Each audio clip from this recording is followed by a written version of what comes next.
ಇನ್ನು ಮಾನ್ಯ ಸದಸ್ಯರಾದಂಥ ಹಿರಿಯರು ಕೋಲಾರದ ಬಗ್ಗೆ ತಾವು ಕೇಳಿದ್ರಿ ಸಚಿವರೇ, ಅದರ ಬಗ್ಗೆ ಸಂಪೂರ್ಣವಾದ ಮಾಹಿತಿ ಇದ್ರೆ ಸದನದಲ್ಲಿ ಅದನ್ನ ಹೇಳಬೇಕಾಗತ್ತೆ. ಯಾಕೆಂದ್ರೆ ಈಗ ಉಮಾಶ್ರೀ ಅವರು ಪ್ರಸ್ತಾಪ ಮಾಡಿದ್ರು ಇದೆ, ಇಲ್ಲ ನಿಮಗಿನ್ನೂ ಅದ್ರ ಬಗ್ಗೆ ಇಲ್ಲ ಅನ್ನುವಂಥ ಕನ್ಫ್ಯೂಷನ್ಸ್ ಇದೆ. ಅದಿದ್ರೆ ತರಿಸಿ ಅಧಿಕಾರಿಗಳಿಂದ ಏನಾಗಿದೆ ಅನ್ನೋದನ್ನ ಸದನಕ್ಕೆ ನೀವು ಹೇಳಬೇಕಾಗುತ್ತೆ. ಮಾನ್ಯ ಸಭಾಪತಿಗಳೇ, ಏನು ಉಮಾಶ್ರೀ ಅವರು ಹೇಳಿದ್ರು ಅದು ಈಗಾಗಲೇ ಇಂಪ್ಲಿಮೆಂಟ್ ಆಗಿದೆ ಅಂತ ಹೇಳಿದ್ರು. ನನಗೆ ಇನ್ನೊಂದು ಸ್ವಲ್ಪ ನಾನು ಅಧಿಕಾರಿಗಳ ಕಡೆ ನಾನು ಮಾಹಿತಿಯನ್ನು ಹೇಳಲಿಲ್ಲ. ರಾಷ್ಟ್ರಪತಿಗಳ ಸಿಗ್ನೇಚರ್ ಆಗಿ ಬಂದಿದೆ ಅಂತ ಹೇಳಿದ್ರು. ನೀವು ಹೇಳ್ಬಿಡಿ, ಅದು ಏನು ಕ್ಲಾರಿಟಿ ಕೊಡಿ.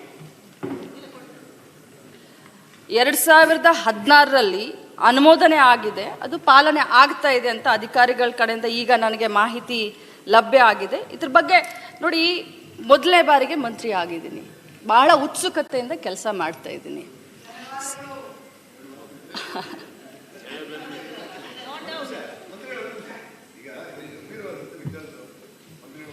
ಇದೆಲ್ಲ ಸತ್ಯ.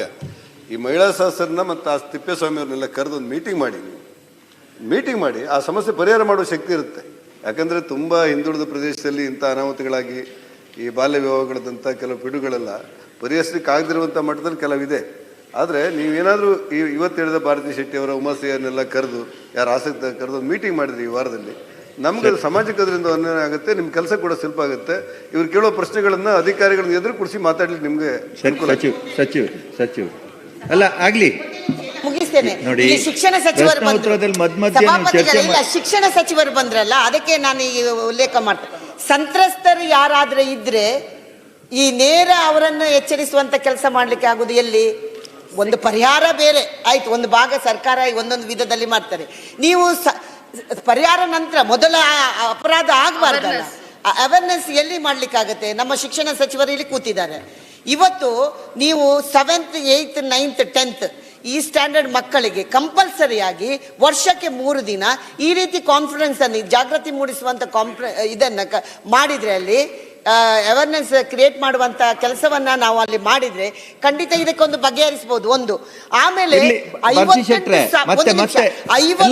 ನೀವು ಮತ್ತೆ ಕೇಳಿ, ಉಪ ಪ್ರಶ್ನೆ ಕೇಳಬೇಕಾದ್ರೆ ಕೇಳಿ, ಮಧ್ಯದಲ್ಲಿ ಮಾಡೋದು ಒಂದ್ಸರಿ ಕಂಪ್ಲೀಟ್ ಮಾಡ್ಲಿ. ಮಾತನಾಡಿ ಸಚಿವರು. ಇಲ್ಲ, ಒಂದ್ ನಿಮಿಷ ಸರ್ ಆಗ್ಲಿ, ಅವ್ರು ಮಾತನಾಡಿ. ಅದಿಲ್ಲ ನಿಮ್ ಸಂಬಂಧ ಅವ್ರು ಕೇಳಿರೋದಷ್ಟೇ, ಆಮೇಲೆ ಬೇಕಾದ್ರೆ ಉತ್ತರ ಕೊಡಿ. ಇರ್ಲಿ, ಮತ್ತೆ ಉತ್ತರ ಕೇಳೋಣಂತೆ ಒಂದ್ಸರಿ ಅವ್ರು ಸಚಿವರು ಮುಗಿಸ್ಲಿ. ಹೇಳಿ. ಮಾನ್ಯ ವಿರೋಧ ಪಕ್ಷದ ನಾಯಕರಾದಂಥ ರವಿ ಸರ್ ಅವ್ರು ಹೇಳ್ದಾಗೆ, ನಮ್ಮ ಪೂಜಾರಿ ಅವರು ಹೇಳ್ದ ಹಾಗೆ ತಮ್ಮನ್ನೆಲ್ಲರನ್ನೂ ಕರ್ಕೊಂಡು ನಮ್ಮ ಅಧಿಕಾರಿಗಳನ್ನ ಕರೆಸಿ ಒಂದು ಖಂಡಿತವಾಗ್ಲೂ ಈ ಒಂದು ವಿಷಯಕ್ಕೆ ಸಂಬಂಧಪಟ್ಟಂತ ಎಲ್ಲ ಸಚಿವರುಗಳನ್ನ ಕೂಡ ಅವತ್ತು ನಾನು ಆಹ್ವಾನಿಸ್ತೀನಿ. ಅದ್ರ ಬಗ್ಗೆ ನಾವೆಲ್ಲರೂ ಕೂತ್ಕೊಂಡು ಚರ್ಚೆಯನ್ನು ಮಾಡೋಣ ಮತ್ತು ಸಮಗ್ರವಾಗಿ ಕುಲಂಕುಷವಾಗಿ ಚರ್ಚೆಯನ್ನು ಮಾಡೋಣ ಮತ್ತು ಮುಂದಿನ ದಿನದಲ್ಲಿ ಇನ್ನೂ ಕಟ್ಟುನಿಟ್ಟಾಗಿ ಇದನ್ನು ಈ ಪಿಡುಗನ್ನು ಹೋಗಿಸ್ಲಿಕ್ಕೆ ತಾವು ಕೂಡ ಹೋರಾಟ ಮಾಡ್ತಾ ಇದ್ದೀರಾ, ನಾವು ಕೂಡ ಪ್ರಯತ್ನ ಮಾಡ್ತಾ ಇದ್ದೀವಿ. ಎಲ್ಲರೂ ಜೊತೆಯಲ್ಲಿ ಸೇರಿಕೊಂಡು ಈ ಕೆಲಸವನ್ನು ಮಾಡೋಣ.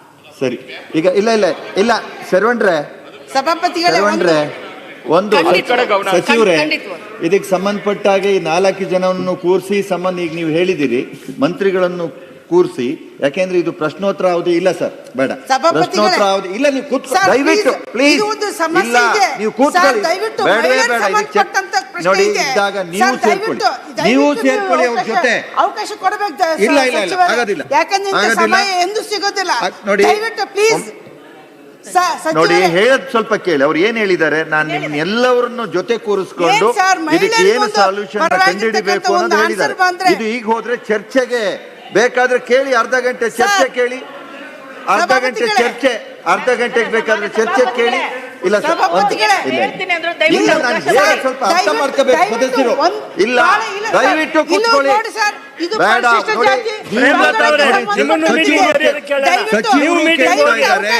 ನೀವು ಮಂತ್ರಿಗಳ ಹತ್ರ ನೇರವಾಗಿ ನೀವು ಮಂತ್ರಿಗಳು ನೋಡಿ, ನಿಮಗೊಬ್ರಿಗೆ ಕೊಟ್ರೆ ನಾವು ಎಲ್ಲರಿಗೂ ಅವಕಾಶ ಕೊಡಬೇಕಾಗುತ್ತೆ. ಆಗೋದಿಲ್ಲ, ಕೂತ್ಕೊಳ್ಳಿ.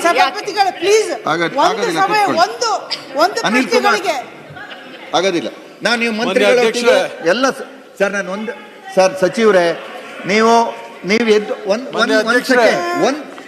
ಒಂದ್ ಸೆಕೆಂಡ್ ಏನ್ ಹೇಳಿದ್ದಾರೆ ಸಚಿವರು ಅಂತ ಹೇಳಿದ್ರೆ, ಸಂಬಂಧಪಟ್ಟ ಸಚಿವರುಗಳನ್ನ ಅದಕ್ಕೆ ನಾನು ಕರೆದು ಒಟ್ಟಿಗೆ ಈಗ ಯಾರು ಪ್ರಶ್ನೆಗಳನ್ನ ಕೇಳಿದ್ದಾರೆ ಅವರೆಲ್ಲರನ್ನು ಕೂಡ ಚರ್ಚೆ ಮಾಡಿ ಇದಕ್ಕೊಂದು ಏನು ಸೊಲ್ಯೂಷನ್ ಕಂಡುಹಿಡಿತೀವಿ ಅಂತ ಹೇಳಿದ್ದಾರೆ.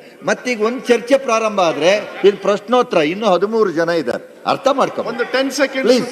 ಕನ್ನಡಿಗರ ಮೆಚ್ಚಿನ ನಿಮ್ಮ ನ್ಯೂಸ್ 18 ಕನ್ನಡ ಈಗ ವಾಟ್ಸ್ಆಪ್ನಲ್ಲಿಯೂ ಲಭ್ಯ. ಕರ್ನಾಟಕ ಮತ್ತು ದೇಶ ವಿದೇಶದ 360 ಡಿಗ್ರಿ ಸುದ್ದಿ ವಿವರವನ್ನ ನೀವು ನಿಮ್ಮ ಕೈ ಬೆರಳುಗಳಲ್ಲಿಯೇ ಪಡೆಯೋದಿಕ್ಕೆ ಈ QR ಕೋಡ್ ಅನ್ನ ಸ್ಕ್ಯಾನ್ ಮಾಡಿ. ನಮ್ಮ ಚಾನೆಲ್ ಅನ್ನ ಫಾಲೋ ಮಾಡಿ, ನೋಟಿಫಿಕೇಶನ್ ಆನ್ ಮಾಡಿ.